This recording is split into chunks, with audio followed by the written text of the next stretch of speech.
stacks on her mind, grinding all day, hustle refined, shatter is ceiling, she's fierce and untamed. Boss is her title, wealth is her game. The lives and legacies that they deserve.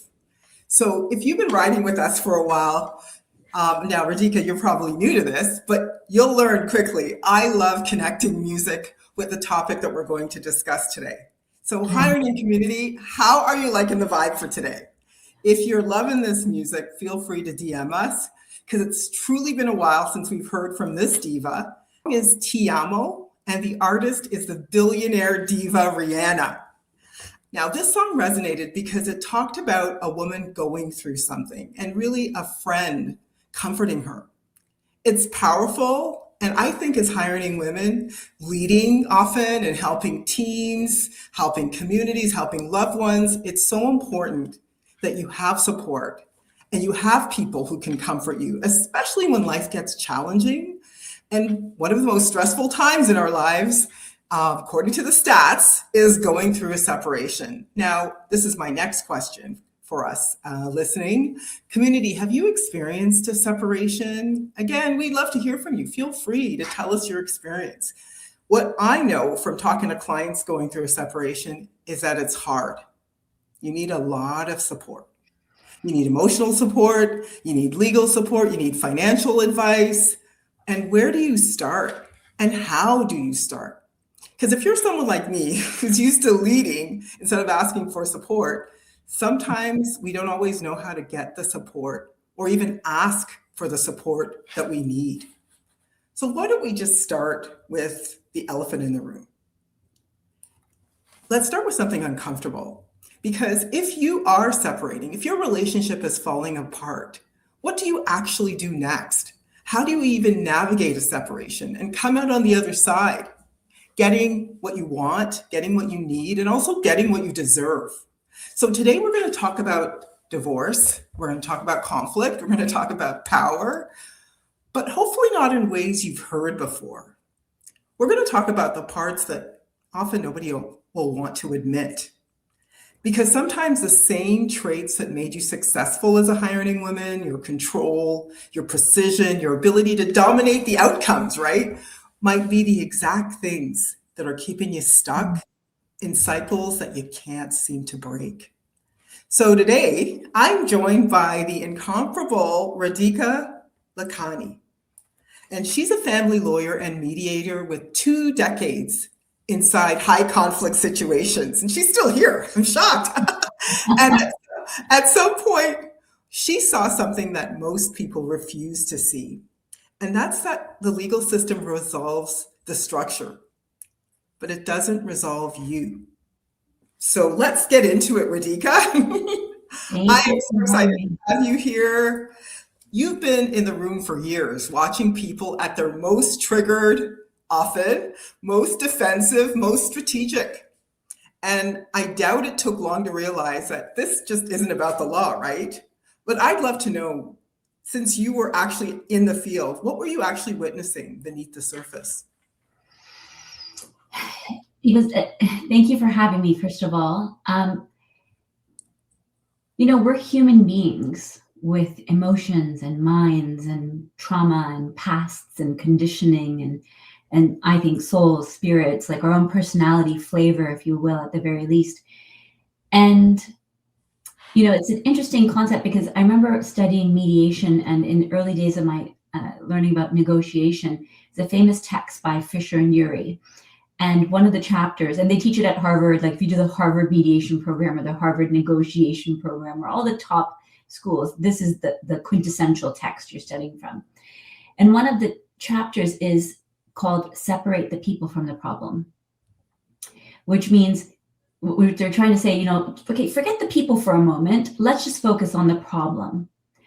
And I always laugh and say, in their wisdom, I mean, they did a lot of great work.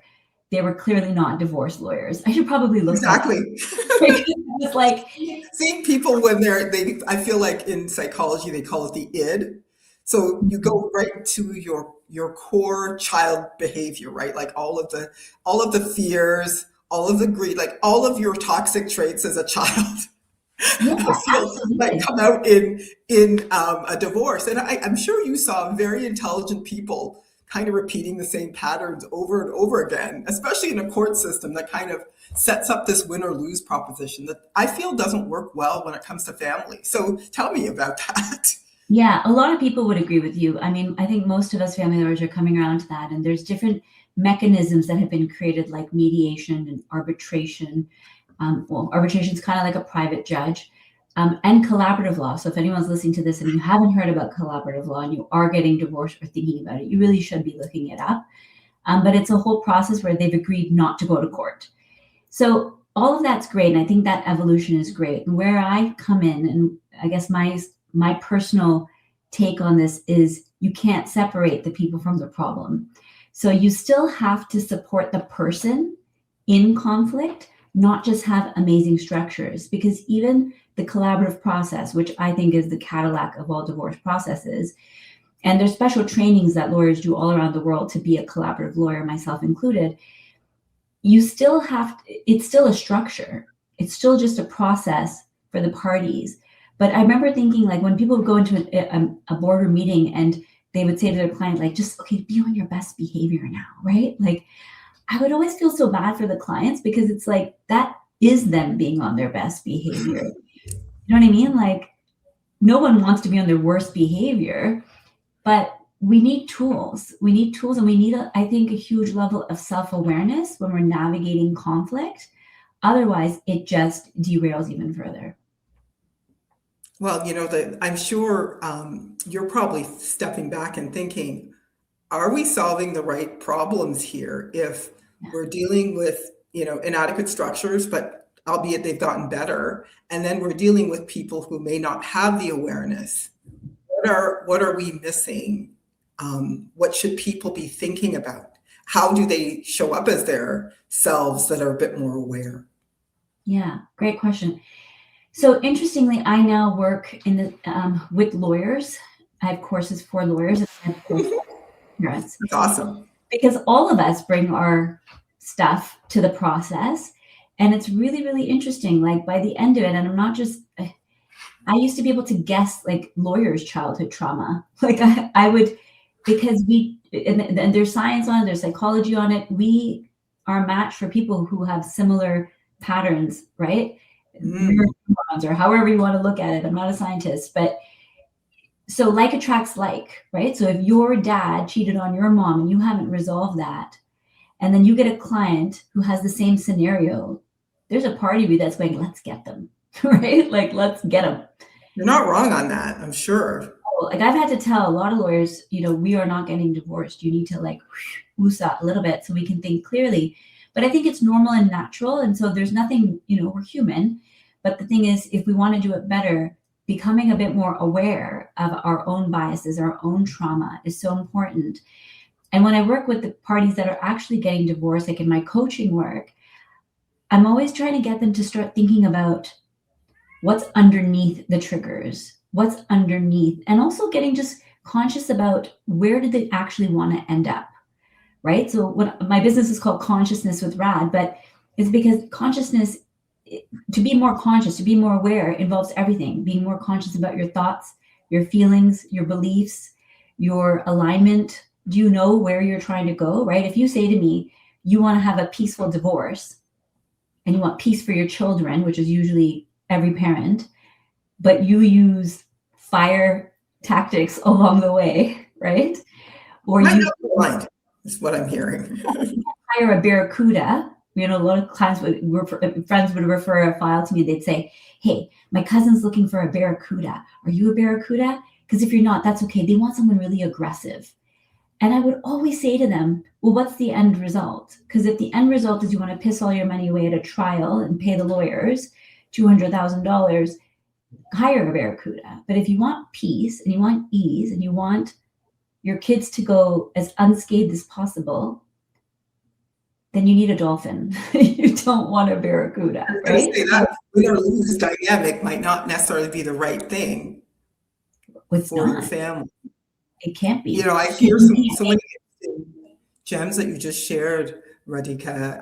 One of them being, not only does the client have to be self-aware and figure out where they want to go, how they want to show up at the end, like show up throughout the process for their families, for themselves, and save money, but also working with a lawyer who is self-aware so that their issues don't get sort of jumbled in to the process. And so that lawyer also has to figure out how they want to show up and what the goal is that they're trying to achieve for that client. So everybody is aligned. Whereas you don't normally, I don't think people going into this often think, do I even understand if I'm dealing with a lawyer who understands how I want to show up and how I want to be aligned and what issues they might have? Like, it's a lot to think about. Yeah. And there's things on a really macro level and a micro level that we can all be doing when we're all participants in conflict resolution, the lawyers and the parties included, even just so obviously there's the deeper work of like healing trauma and things we've talked about briefly, but there's also just getting enough sleep, getting enough movement, get down and sit down and get quiet in a stillness practice for 15 minutes a day. I'm a meditation teacher and I'll harp about meditation my whole life probably, because such a small tool that's free that you can do anywhere in the world. It regulates your nervous system. It reduces your blood pressure. It gets you back into a coherent mental state. And that's the state that you want to be in when you're advising your lawyer about what you want, when you're thinking about your options and the decisions that are going to impact the next huge chapter of your life, right? And likewise, you want a lawyer who's regulated and has slept well. I remember when my son had a hernia surgery, he was 3 months old, and we took him to Sick Kids in Toronto. And I was thinking, as a professional, I thought, I don't care what med school this doctor went to. I want to know, is he happy? Did he get enough sleep? Is he on good terms with his wife? Like, I was going to say, is his wife ready to divorce him? Like, is he in a good headspace? Yeah. And there's things that you can really do really simply that will change how you feel. And therefore, it just has to change the outcome, does it not? No, 100%. And I can't wait for you to share some things. We'll talk about some things that people can do. But, I'm sure people who are thinking, I need to divorce, first of all, it might take a while to even get to that point, and then think, I need to figure out what I want from the process. Am I getting enough sleep? Am I de-stressed enough to make the right decisions that are going to be good for my family, to hire the right person? So lots to think about there. I want to know, because I want to frame the conversation a little bit more for some of our audience that's listening. So let's talk a little bit about potentially some challenges that might even make this harder for a high earning woman who might be listening to this. She might not necessarily think she's fragile. She might not necessarily think she's confused or even dependent, right?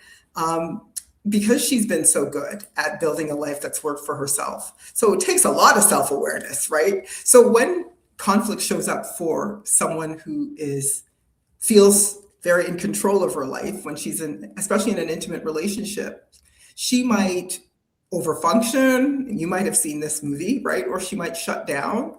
So why do you think women who are so capable in every other aspect of their life struggle to access that same clarity in their relationships? I think it's a great question. I think there are some layers to it. I think one of it is that we have this very quick changing society. Like, the norm when I started practicing law, which was not that, like 20 years ago, what a parenting agreement would look like was dad had every other weekend and Wednesday night dinners. And by the time I was rolling out, it was 50-50 parenting unless there's a clinical reason why not. Good. Judge said something to me, right? So even just the change that women are doing, becoming high income earners, and the role that men are shifting into becoming a bit more domesticated, right? Like I would see all kinds of cases. So I think that, but then at the same time, the women want to be the primary parent. So there's a little bit of a tension there still, I think, which is really I wonder if that tension is, do they necessarily want that, or do they think that people expect that of them and they'll be judged if they're like, because I've had clients who also, I deal with a lot of lawyers who have said to me, it should be 50-50, like automatic between, on a separation, or they would be fine with the kids living with their partner who earns less, who has more time, and they take the kids because they know they'll take them. That'll never be an issue. Yeah. Versus the other way around. You know, I've heard that as well. Yeah, no, you raise a great point, and it's something that I love uncovering with people, because the first step in the courses that I take people through is remembering who you are and what you value. And what's so cool is that the first thing people usually say to me is they realize how lost they were in the process, that they've lost themselves along the way in life, whether it was through the marriage or even before that. And so you raise a good point, because it's like, how do you make a really big decision if you're not even clear on what's motivating you to say, I want primary care? Is it because you, in the back of your mind, you're thinking it's the right thing to say? Is it genuinely what it is? And so what I always say to people is become conscious of your intention. And really, intention comes down to two different energetic frameworks. One is love and one is fear. And under those headings, you can pretty much dump everything else, right? So under love, it's like expansive, creative, positive, and under fear, it's like guilt, shame, worry, fear, right? So, but it's something that people think on the surface that they know the answer to, but when they dig deeper, and that's what I help them do, they actually gain better clarity about what's driving them, what's driving their decision making. Because as you probably will guess, if you make decisions from fear, and you go and you smash that agreement out and you get what you want, you're just going to resent the outcome anyways, because it wasn't actually aligned. And so that's part of living in alignment. And it's not as simple as, oh, let me just sit down and get a journal and think about what I want. There's a little bit of digging to do. Yeah, kind of, as you said, going back to our childhood, what love meant, what fear meant, what it means in this situation. I love that list, what you love and what you fear, to make you really clear on, how you want to show up in this separation. I love that list. Hi, earning community. I hope you're listening to this and making some really good notes. If you're going through this yourself, or maybe you need to do this, help this friend, like Rihanna was doing for her friend, or whoever she was singing to, help them make that list for themselves. Now, divorce, especially for high earning women, is often framed as empowerment. We keep hearing about these divorce parties, all these things that are going on, but there's a whole other side to it. And I wanted to just talk a little bit about what women are not being told about divorce, that they should be. And, when you see, where you see women, smart, successful women, maybe even quietly sabotaging themselves in the process. Fantastic question. I think what I would love to share with your listeners is that when you don't resolve the pattern in you that drew this relationship to you in the first place, you will find it again in the next one. So leaving a relationship is not actually the solution always, right? A very good friend of mine was going through something, and the person that she is still with, stand-up guy, and they had a hiccup, and she called me. She was devastated. She thought she was walking out the door. And I said to her, here are the options as I see them for you. You're either going to work this out, because as we started talking, she realized what came first, the chicken or the egg. Maybe there was part of her that was starting to elicit this response from him. I said, you either get to work this out with him, who's one of the nicest humans I've ever met, or you work this out with the next one. But you don't skip it. And so I think it's great to be empowered. Of course you should be, but I think it's most important to make sure that we've done everything on our side of the sidewalk to have a positive relationship. Because if we think just ending it and moving on is the solution, I don't think that's how simple it is. No, you couldn't be more right. And, I had this amazing conversation with one of my clients who her husband had stepped out on her. He had an affair, and they had been together since they were in university. Right. And we had this whole conversation. This is before I met her husband, actually.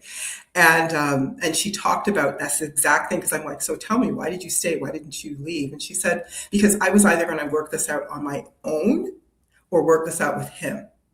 And I chose to work this out with him, because ultimately that's the relationship I wanted to be in. I had to still work it out on my own, but it doesn't matter where I went, I was going to have to work this out on my own. And if I wanted to stay in the relationship, work it out with him. So that was what I chose. And I thought, that's not something we talk about much, right? No, if I can share, there was one client of mine who had taken a course with me. Okay. It was like just a personal evolution course for herself. And about a year later, she messaged me for a consultation for divorce. So calling me on the other side of my, my two enterprises. And I said to her, listen, I'm happy to at that point, I wasn't practicing. I had turned off my license. And so I said, I'm happy to refer you to someone. But honestly, knowing you as well as I do, I think there is another option, which is option C. And she said to me, Rad, I have spoken to 10 of my closest, most educated, high income earning girlfriends in the last few months. And no one ever said there was an option C. They all said, stay or leave, option A or option B. Right? What was option C? Out of curiosity. Change. Grow, evolve, heal, rise. The thing is, you're 50% of every single relationship you've ever had. So if you change, no matter how you slice this, whether you stay together or not, the relationship changes.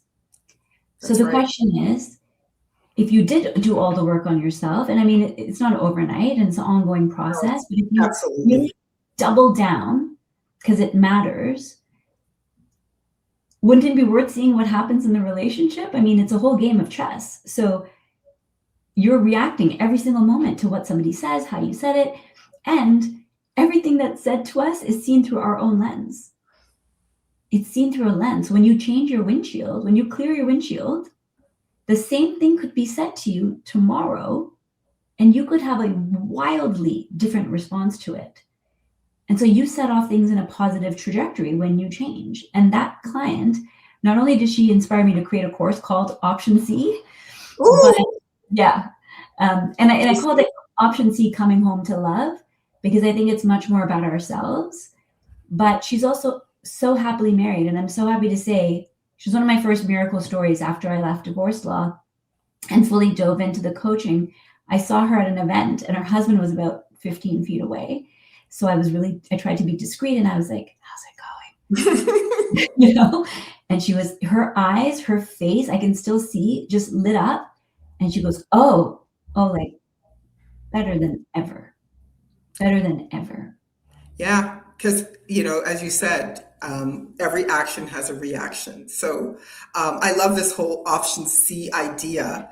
And it kind of, to me, already touches on where I wanted to go next, which is this whole idea about conscious living.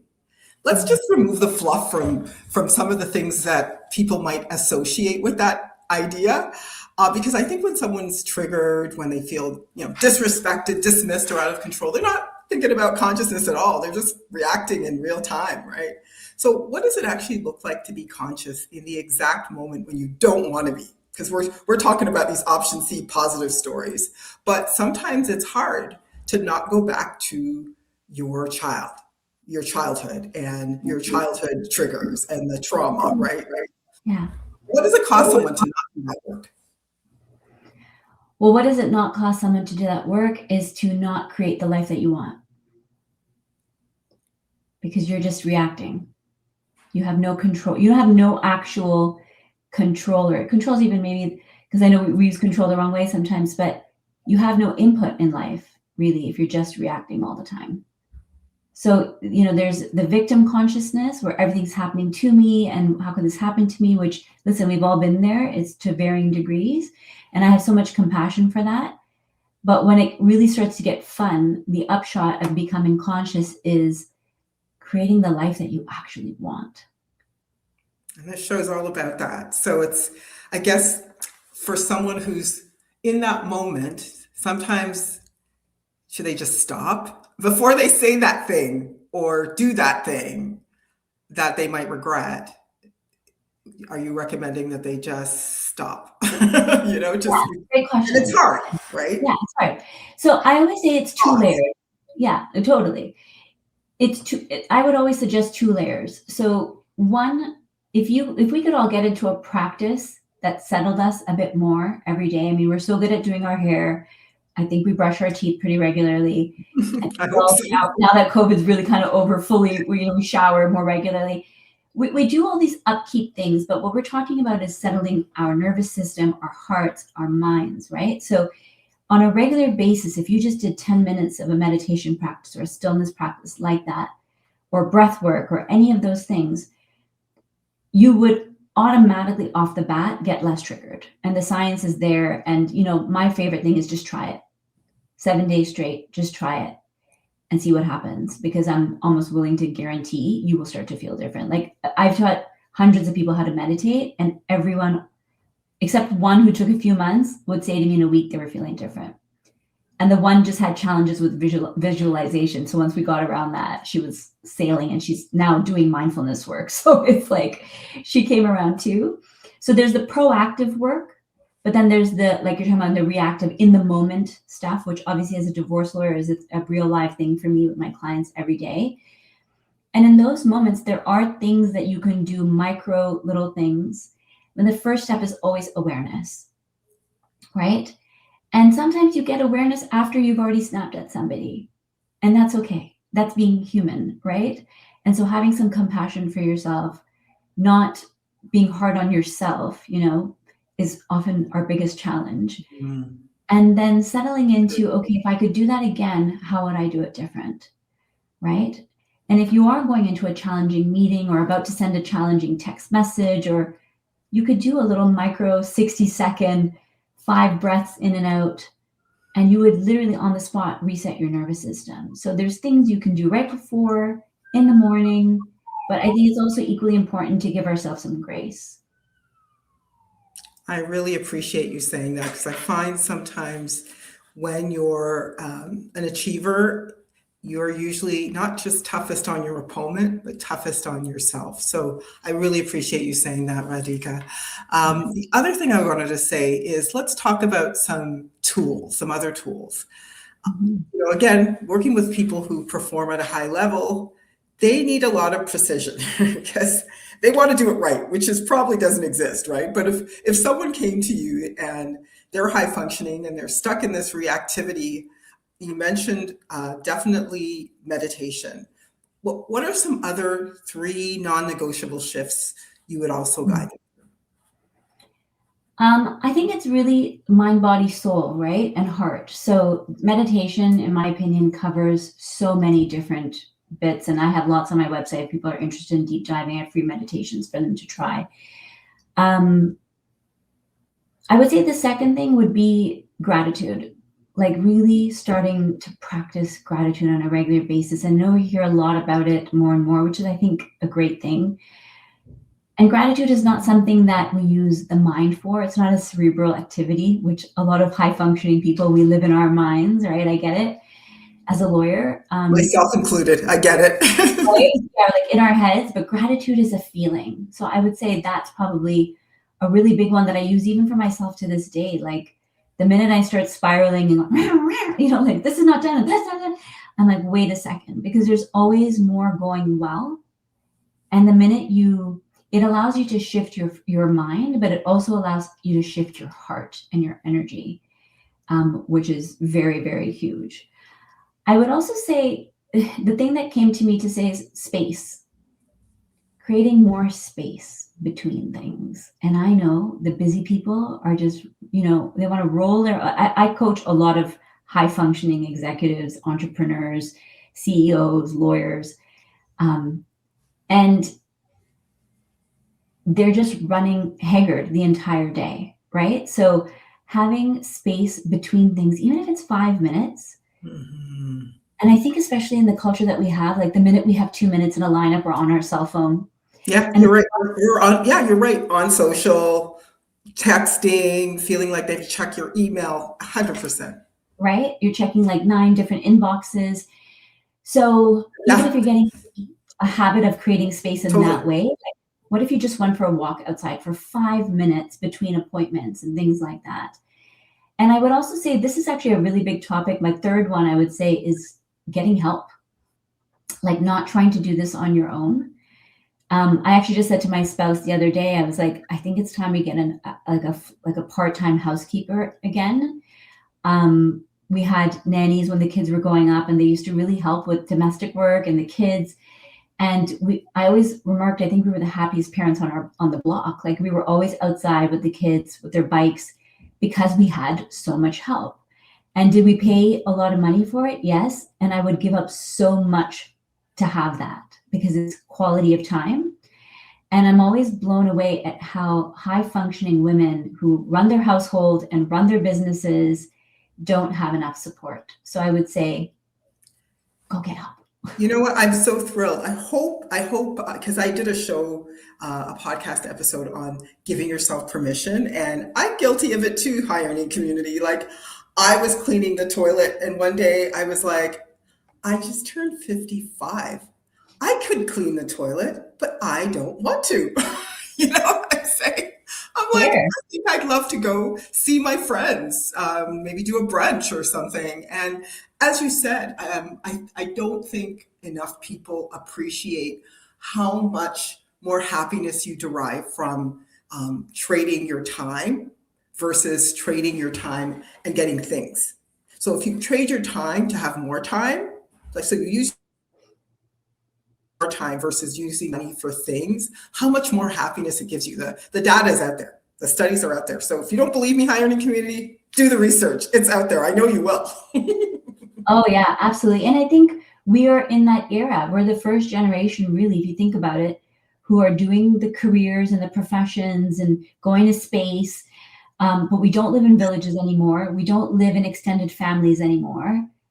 And we're trying to do everything on our own. And that's where you really stab yourself in the foot. And I think that's why, personally, this is just my personal opinion, and I have a lot of too much personal experience with things like illness with women in the 30s, 40s, 50s. That's heartbreaking to me. And I wonder how much of this has to do with how much we take on and don't allow ourselves to enjoy life, to slow down. Like, what are we doing all of this for?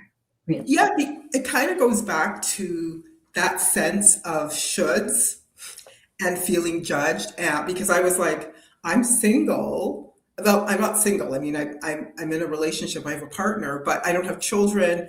Why can't I clean my own house? And then one day I was like, I don't want to. That's why.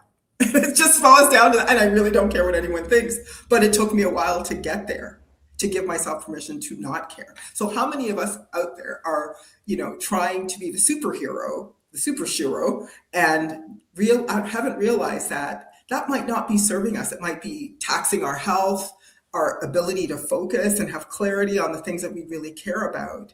And how much more joy could we, give ourselves, a return on joy by, trading it for, spending the money on something that's going to give us more joy.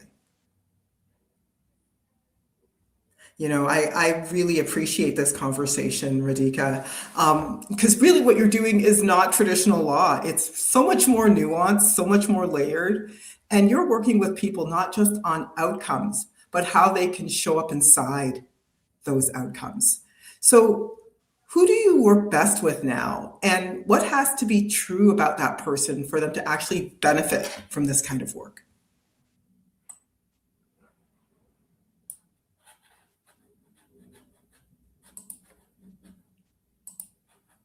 Oh, uh-oh, what happened? Layered.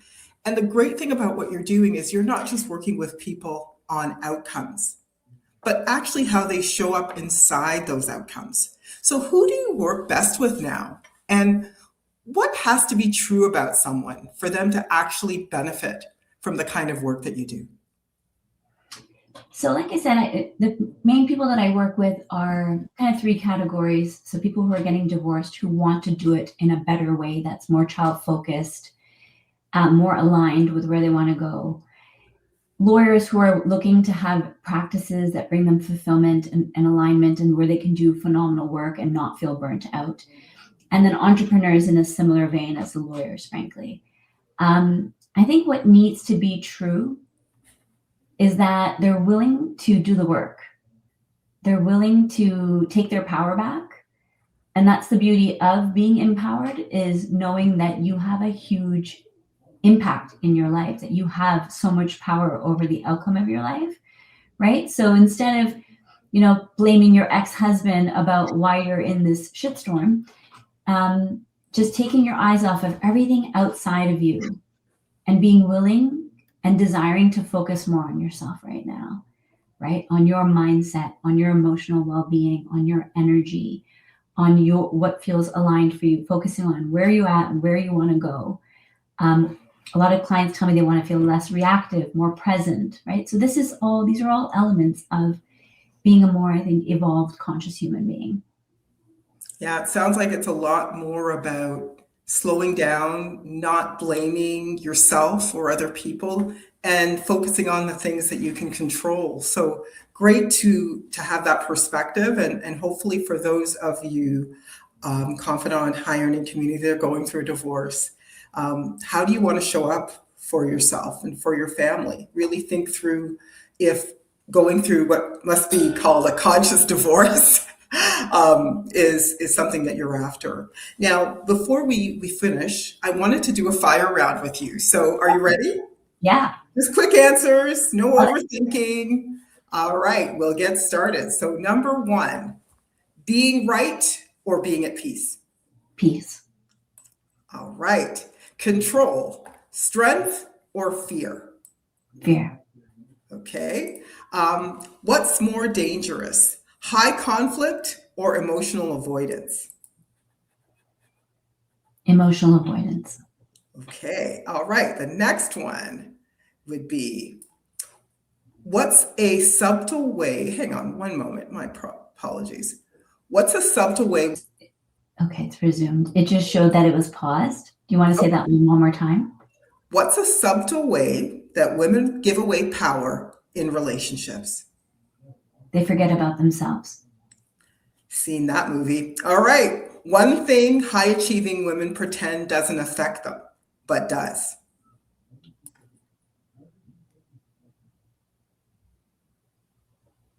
I think high achieving women want to be the fixers for everybody else, but they don't think they need help. Truth bomb right there. Okay. What triggers people the most? What's happening now or what it reminds them of? What it reminds them of. Ooh, okay. If someone keeps choosing the wrong partner, what's the real issue? Unhealed patterns. What's harder, letting go of a relationship or the identity inside it? The identity. And then the final one, actually 2 more. Define emotional maturity in one sentence or one word. Sorry, you cut out there. What's emotional maturity? What is emotional? Sure. Define emotional maturity in one sentence. Maturity or immaturity? Maturity. I think it's allowing yourself to feel. I think it's remembering that you're a feeling human being and that feelings are, the most simple way, welcome. Say that again. That your feelings are actually welcome. Feelings are welcome, high earning community. And then the final one, a woman becomes truly powerful when she stops being hard on herself. All right. There's a version of success, I would say, that looks really good on paper. And then there's a version of success that actually feels like what you said, peace. And this conversation, I feel, speaking of feelings, sits right in the gap between the two. Because truth is, you can build everything and still be operating from patterns you just never questioned. Radhika, thank you so much for not just doing the work, but for willing to challenge how people think about it. Now, if people want to learn more about you, how do they do that? Yeah, they're welcome to check out my website or Instagram. It's all there on the website. It's consciousnesswithrad.com. Okay, we will have all of those in the show notes in any case. And community, if this episode made you uncomfortable in the right way, share it with someone who's ready for that level of honesty.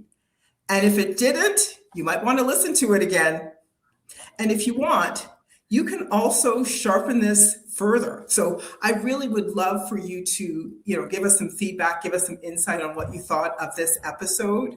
And if you want to actually keep listening to our podcast, feel free to check out the Hiring Women podcast on all of your favorite podcast channels, including we're currently on Apple Podcasts, we're on Spotify, we're on YouTube. So feel free to check us out there. Really appreciate you listening to our podcast. We really appreciate all of your support in giving us feedback on the podcast. Thank you so much again, Radhika, for joining us. Again, Hiring Community, this podcast is all about living the life you want and making financial conversations accessible. See you next time, Hiring Community. Thanks again for listening, everybody. See you again soon. Bye again. Bye, Radhika. Thanks again for coming. Thank you so much. Bye now.